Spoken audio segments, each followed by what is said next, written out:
ग्रामपंचायत रामटोला येथे आज रोजगार सेवक श्यामसुंदर बघेले यांच्या भ्रष्टाचाराच्या विरोधात सरपंच यांच्या अध्यक्षतेखाली उपसरपंच, ग्रामपंचायत अधिकारी व गावकऱ्यांच्या उपस्थितीत सभा घेण्यात आली। सभेत शासनाच्या घरकुल योजना, वृक्ष लागवड योजना तसेच इतर योजनांच्या माध्यमातून रोजगार सेवकांनी आपल्या पत्नीच्या नावे, मुलीच्या नावे व इतर नातेवाईकांच्या नावे पैसे काढण्याचा आरोप यावेळी करण्यात आला। याबाबत रोजगार सेवक यांनी भ्रष्टाचार झाल्याची कबुली केली। त्यानुसार ग्रामवासियांनी रोजगार सेवकाला कामावरून काढण्याची मागणी करण्यात आली आहे। जर रोजगार सेवकाला कामावरून काढण्यात येणार नाही तर मोठे आंदोलन करण्याचा इशारा ग्रामवासियांनी दिला आहे। राणा रामाटोला माझी झोपडी होती, बेघर झोपडी, आणि 2023-24 ची तिथं जो मजूर येते तिथं बाकी लोकांनी पेमेंट दिला। तिथे एक एक्स्ट्राचा नाव होता मुनीसराबाई श्यामशंकर बघेले, त्यांनी पेमेंट पण नाही दिला आणि त्यांना अतिरेक हर झोपड्यामध्ये त्यांना आपल्या फॅमिलीच्या आणि दुसऱ्या त्याच्या घर जे नाही तिथलं नाव सगळ्याचं नाव दिलं आहे त्यांनी। तसंच ते रोजगार हमीवर जो लोक कामावर नाही गेले त्याची पण हजेरी त्यांना लावत गेला। तो जो अपंग माणूस आहे लफा मारला तो पण त्याची हजेरी लावत गेला, तो घरी राहिला आहे। तो सगळ्याचं असं म्हणणं आहे गाववाल्याच्या सगळ्याच का तो रोजगार सेवक आपल्याला पाळत येत नाही, असं सगळ्या गाववाल्याची या तुमच्या झोपडीचे पैसे मिळाले का? नाही, एक महिन्याने सगळेच लेबरना पेमेंट दिला, फक्त ते मुनीसराबाई श्यामशंकर बघेले हिचा पेमेंट नाही मिळाला मला। आतापर्यंत मला माहीत बी नव्हता का तिचं नाव होता म्हणून, पण आता आम्हाला जो काम करून राहिलो ना वरती म्हणून आम्हाला माहित झालं का तिचं नाव आहे म्हणून। याबाबत शासनाशी काय मागणी कराल? शासनाची मागणी आम्ही करणार आहोत का हा रोजगार सेवक पाहत नाही असणार। सगळे जो आतापर्यंत जो पैसे त्यांनी खाल्ला आहे तो सगळे आपल्या ग्रामपंचायतीला सगळे पैसे वापस त्यांनी दिला पाहिजे। माझे नाव प्रमिला देवचंद चकोले, सरपंच ग्रामपंचायत रामाटोला। गावकऱ्यांच्या अर्जानुसार आज रोजगार सेवक श्री श्यामशंकर बघेले यांच्या विरोधात सभा घेण्यात आली। सभेमध्ये रोजगार सेवकांचे विविध प्रकारचे मुद्दे समोर आले। त्यानुसार रोजगार सेवकाने केलेले भ्रष्टाचार मान्य केले व गावकऱ्यांनी रोजगार सेवकाला पदावरून हटविण्याची मागणी केली, परंतु शासन परिपत्रकानुसार आम्ही वरिष्ठ अधिकाऱ्यांना कळविण्यात येईल। त्यांच्या आदेशानुसार आम्ही रोजगार सेवकावर कार्यवाही करू। ठीक आहे। रामाटोला या ग्रामपंचायतीमध्ये आज मासिक सभा ठरवण्यात आली।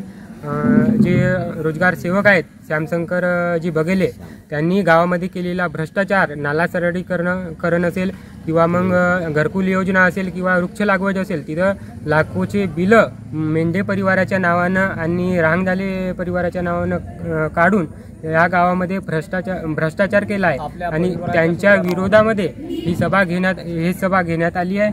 आणि ह्या सभेचा एक मुख्य उद्देश असा होता की या भ्रष्टाचाराला कुठंतरी थांबवण्याचा प्रयत्न गावामध्ये केला जावा, म्हणून आम्ही सगळे तरुण युवकांनी प्रयत्न करून आजपर्यंत तीनदा त्यांना ही सभा म्हणजे त्यांच्यावर कारवाई करण्यात आली होती, पण त्यांना माफीनामा करून त्यांना संधी परत देण्यात आली आणि हा प्रकार आणखी अजून घडवण्यात आला। तर गावकऱ्यांचं असं म्हणणं आहे की त्यांना पदावरून काढून त्यांचे पद रिक्त करावं आणि नवीन व्यक्तीला ठेवण्यात यावं, अशी गावकऱ्यांची मागणी आहे। तर आज सगळ्या गावकऱ्यांच्या असाच मत आहे की कामावर हजेरी घेऊन स्वतःच्या शेतामध्ये काम केलं जातो। आणि दुसरा मुद्दा असा आहे की घरामध्ये जे मजूर निघतात, मजुरांच्या नावाने जे मजूर काढले जातात, तिथं स्वतःच्या पत्नीच्या, स्वतःच्या मुलीच्या आणि मेंढे परिवाराच्या नाव टाकून ते बोगस हाजिरा दाखवून बोगस मजूर भरून पैसे काढले जातात। त्याबद्दल लोकांची तक्रार आहे। आणि दुसरी तक्रार अशी सुद्धा आहे की कामावर जे लोक जातात गावातले नागरिक त्यांना सुद्धा शिवीगाळ केलेला प्रकार आढळून आलेला आहे।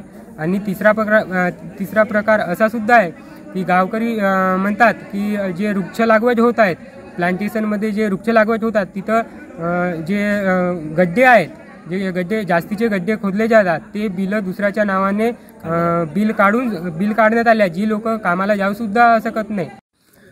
माझे नाव जगदीश तामेश्वर खट्रे आहे। मला 2023-24 मध्ये घरकुलचा लाभ मिळाला। त्या लाभापैकी माझ्या वडिलांच्या, माझ्या आणि माझ्या आईच्या हे 3 नाव घरचे आणि 2 माझ्या घराजवळचे मदनभाऊ पुरी आणि जगेश्वर बैकार।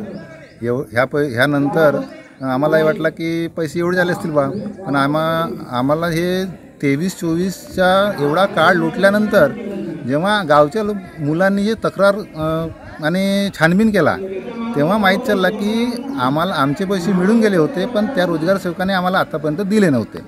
तर आता हे जेव्हा गावात चर्चा सुरू झाली तेव्हा त्यांनी म्हटलं की तुमच्याशी मला काम आहे भाऊ, पण मी त्यांना भेट दिली नाही. आणि त्या मजूरमध्ये अतिरिक्त नाव होते का? अतिरिक्त नाव माझ्या नावाच्या यादीमध्ये एक नाव त्यांच्या पत्नीच्या बोगस नाव आहे. आणि रोजगार सेवकनी काय म्हटलं मग? रोजगार सेवकने म्हटलं मला हे आठवण नव्हती म्हणून मी आतापर्यंत दिलो नाही. आणि आता रोजगार सेवकावर भ्रष्टाचाराचा आरोप करण्यात आलेला आहे गावात, तर त्याबद्दल तुम्ही काय अपेक्षा कराल? आपली अपेक्षा अशी आहे की आपण ज्या माणसाला गावाच्या रोजगारच्या वाटचाल करण्यासाठी त्या माणसाला नियुक्त केला आहे आणि तो जर माणूस असा गावाशी म्हणजे जबरदस्तीपणे आपल्या पत्नी किंवा आपल्या नातेवाईकाच्या नावाने बिलं काढत असेल असा रोजगार सेवक चालणार नाही. अधिकाऱ्यांनी काय या कराल अपेक्षा? आम्ही अधिकाऱ्यांना हेच म्हणू की साहेब, रोजगार सेवक हा गावाच्या आधारे बनला राहतो, तर त्यांनी गावात अजून दुसरे मुलं आहेत त्यांना एक नवा चान्स मिळाला पाहिजे. Sunil Kawade, the sting operation news, Gondia. The sting operation news, सत्याचे दुसरे नाव, अन्यायावर लेखणीचा घाव.